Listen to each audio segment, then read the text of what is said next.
Everyone's familiar with infrared. It is the invisible part of light with shorter wavelengths that are felt as heat. Radiation from a heating unit optimized to produce infrared energy is directed toward the pavement section to be repaired. The asphalt layer absorbs the infrared radiation. It is this absorption that creates heat within the pavement layer.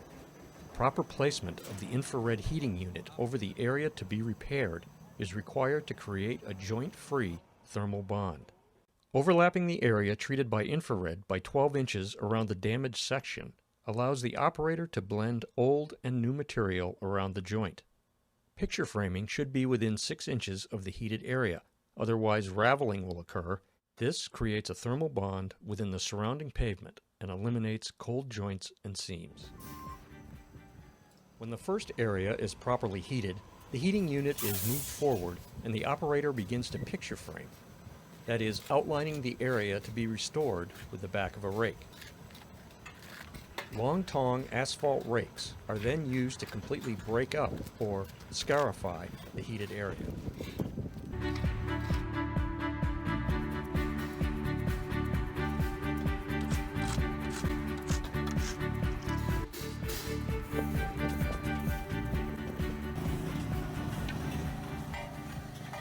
It is critical to pinch the edges of the new material with the edge of the roller. This bonds the new to the old.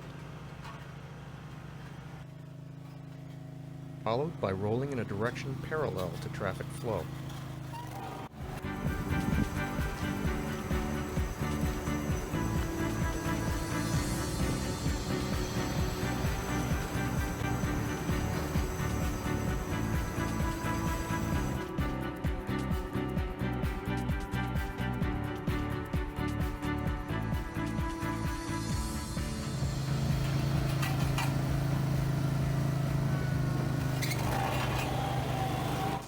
The process of heating and adding new material is repeated as many times as necessary to complete the job. The asphalt surface is never burned or oxidized, as flames never contact the pavement surface.